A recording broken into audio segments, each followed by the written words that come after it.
Hi stars, it's Amy from Savor, Salvage, and Scent. I hope this finds you well. Today I'm continuing a series with a quickie. This series is focused on the contributions by Black and Brown people to perfumery. The reason I'm doing this series is because as I've been deeply into fragrance and researching and learning everything I can and buying and all of that over the last 20 or 30 years, I see tons of Black and Brown people supporting the market, but I find that the paths to being an entrepreneur of a perfume company or a nose are few and far between. So I'm interested in learning more about the disconnect and how we can cause a better connection, and also just giving credit where credit is due.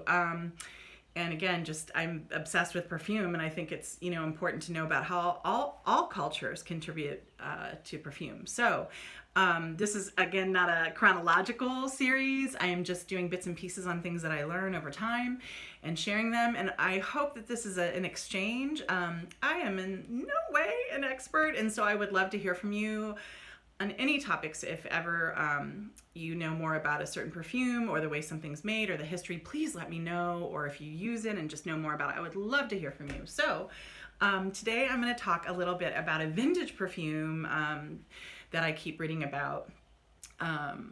I wanted to look into kind of the African experience and what is being worn there now and important vintage African perfumes. So I kept seeing this perfume come up that is called Bint el Sudan.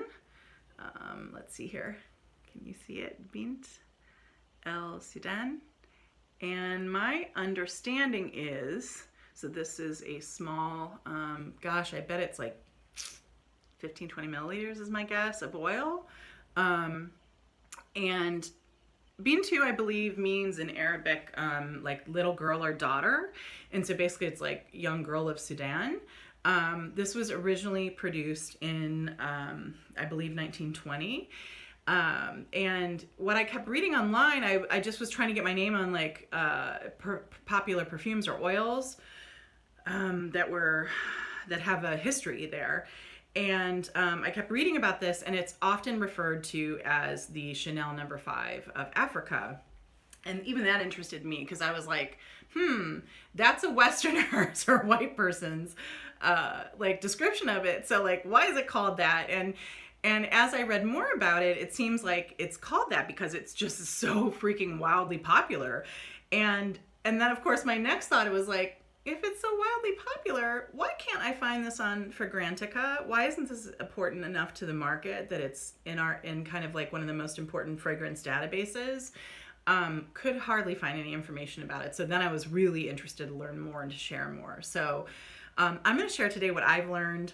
There are definitely some disconnects in information because I'm relying, frankly, on English-speaking people online to kind of tell me more. And the little bit of information I found, most of it was in French. And sadly, I know a little French, but not enough. And so if you know more about this or if you can help me connect the dots, I would love to hear from you. But I'm going to share the little bit that I learned, and then I'm going to talk a little bit about what you'll experience if you purchase a scent. So first I'll tell you, I found this, it was hard to even find it, even though it's wildly popular. And I think there were just 2 or 3 people on eBay that had it. And they were 2 out of the 3, I believe, were like African import stores. And so they sold things, everything from clothing to, spiritual things to this, right? And this was one of only a few perfumes I could find online that were spoken about, and it was spoken about all the time then when I would basically look up like what are Africans wearing traditionally or vintage African perfumes. So this was created in 1920, and again, I think the reason it's compared to Chanel No. 5 is not because it smells exactly like Chanel No. 5, but because it's that popular and that important to their culture. And originally this was created in Sudan. And this is part of the story that I'm not sure about, but it sounds like in the 20s, there was a Western traveler, I believe British, and he was wealthy, and he was approached by like 14 different leaders saying like, we would like to invest in, and we wondered if you'd help us create a scent. And so a factory was built, and within years, this became so popular that it was even being used like as currency. And everybody was, so many people were using it, and it became almost like deeply associated with courtship and ritual, because it became known as like an aphrodisiac because it was so good and so popular. And so here's where the disconnect happens. I couldn't find a lot of information between then and then the company was moved to Nigeria, I think like about halfway between when it was first created and today. And now I could find a fair amount of information today. It sounds like it's created in Nigeria, in a northern part of Nigeria. And surprisingly, this is still produced like crazy, in spite of the fact that Boko Haram is so has devastated the culture in so many ways. And it sounds like where a lot of the business has essentially been destroyed. For some reason, even though it sounds like the factory is like armored or really protected, but apparently about a dozen people work in this factory and produce. It became as popular, I think like 10, 20 years ago, they were producing something like 11 or 12 million bottles a year. And now it's at about 7 million.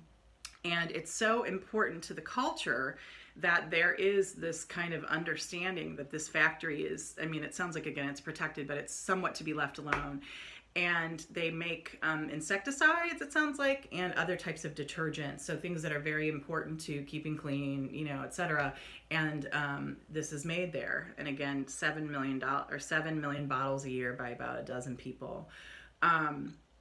And this market is so important that even though you can't find much information, or I couldn't online, for instance, not in the Fragrantica database, yet IFF, which is a company, that it owns many perfumes and has a huge stake in the perfume industry, purchased this company in like 2000, I think. And part of the reason was to basically do what they could to influence that this trade still happens, because so many people, it sounds like still mostly people of African descent, or in the diaspora all over the world, wear this.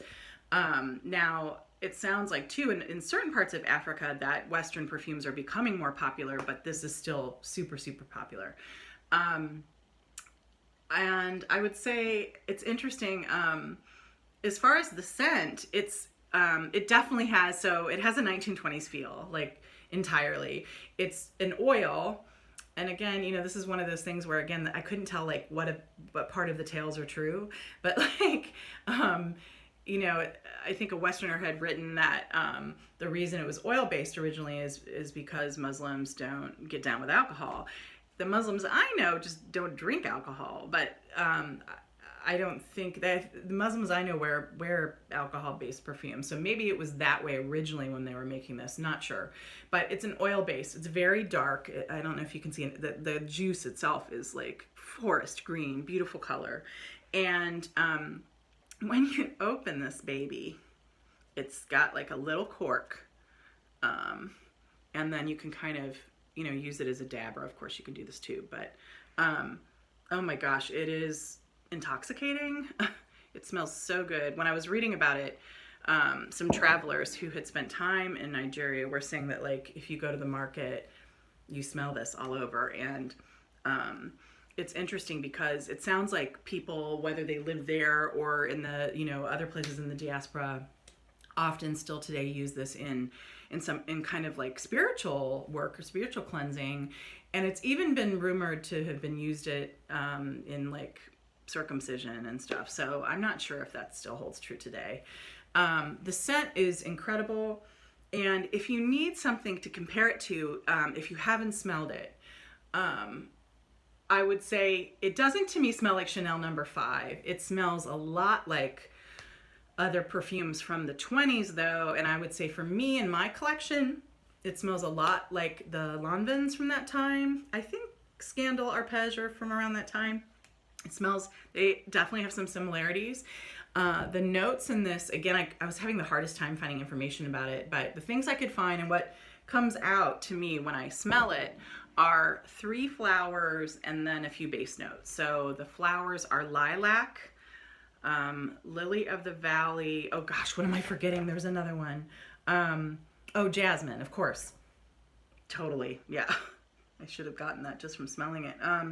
And then the base notes that almost to me are more important. Like the florals kind of blend together, but really what stands out to me when I first smell it are the musk, amber, and moss. Moss more than anything. So, you know, a chypre is considered a perfume that has typically 3 elements together and more.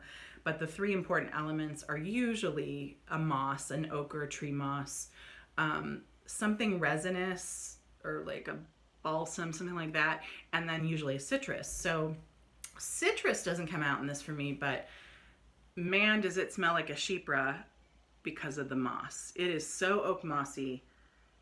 So to me, I think this is worn by both men and women.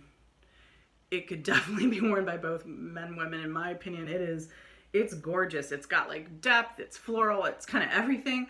But if you want to get an idea of what you're getting into before buying it, like what it smells like, to me it smells a lot like other like 20s, 30s chypres, and even smells like some of the 60s, 70s chypres. Like when I smell this, I not only get like the old Lanvins in my mind, but I also get like Houston and like Isatis, and you know, it's got definitely a foresty, earthy oak moss vibe. Super gorgeous. My guess is it's potent because you have to cut through the heat if you're living in Nigeria. So my guess is it's potent for that reason, but also just because of these elements. I would highly recommend looking into this, getting your hands on it. I would say, again, I struggled a bit to find it. I will link below both some of the research that I found online, but also where I purchased it. But I would say it might not be readily available through that person. So I just found it on the bay, you know, so I just did some Googling, and who knows, if you live in a city that has a tremendous African import store, I think actually that would be the first place I would look, and then I would go to the bay. So anyways, highly recommend. I would love to know more about if you've experienced this perfume, if any of you know anything more about how it's used in like kind of cleansing or spiritual ritual today. I would love to know more. And if you know anything more about its history, and you know, it's crazy to me that they still sell so many bottles a year, but it's so hard to find info online. So if you can educate me, I would love it. But wanted to share what I've learned so far. And highly suggest that you get your hands on this. It sounds like it's so important, and it's a gorgeous perfume. I can imagine that this is signature scent worthy, and I totally get why people talk about like when you're in the markets there that you smell this and it becomes associated with the place, because it's gorgeous, it's potent, and it smells, it's just really a beautiful composition. So highly recommend it. Thanks so much for watching. I look forward to connecting with you all soon. Have a great night. Bye.